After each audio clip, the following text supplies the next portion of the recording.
అక్కడ ఉన్న రుద్రాణి అయితే అనామికను చూసి, "అనామిక నువ్వు ఈ కేసు వాపస్ తీసుకోవాలన్నా, కాంప్రమైజ్ అవ్వాలన్నా మేమేం చేయాలి?" అని చెప్పేసి అయితే అడుగుతూ ఉంటుంది. ఆ మాటలకు అక్కడ ఉన్న అనామిక అయితే, నేను కేసు వాపస్ తీసుకోవాలంటే నా భర్త కళ్యాణ్ ఎప్పటికీ ఆ అప్పుతో మాట్లాడకూడదు, జీవితంలో ఎప్పుడు తనని కలవకూడదు అని చెప్పేసి అయితే అంటూ ఉంటుంది. అలాగే నాకు తను సారీ కూడా చెప్పాలి, ఎందుకంటే తను నన్ను కొట్టాడు కాబట్టి అని చెప్పేసి అయితే అంటూ ఉంటుంది. ఆ మాటలు విన్న కళ్యాణ్ అయితే, "ఏంటి ఏమంటున్నావు? నేను నీకు సారీ చెప్పాలా? అది ఈ జన్మకి జరగదు" అని చెప్పేసి అయితే అంటూ ఉంటాడు.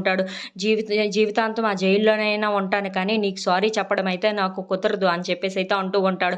అలాగే నా స్నేహాన్ని నువ్వు అనుమానిస్తున్నావు కదా, నా స్నేహాన్ని అనుమానించడానికి నీకు ఎంత ధైర్యం అని చెప్పేసి అయితే అంటూ ఉంటాడు. ఆ మాటలు విన్న ఇంట్లో ఉన్న వాళ్ళందరూ అయితే చాలా కంగారు పడిపోతూ ఉంటారు. ఇంతలో అక్కడ ఉన్న అనామిక అయితే, "ఆహా చూసారా ఎలా మాట్లాడుతున్నాడో, ఆ అప్పుతో స్నేహం మాత్రం వదులుకోడంట, తననే ప్రేమిస్తూ ఉంటాడంట" అని చెప్పేసి అయితే అంటూ ఉంటుంది. ఆ మాటలకి ఇంట్లో ఉన్న వాళ్ళందరూ ఏమీ మాట్లాడకుండా సైలెంట్గా ఉండిపోతారు.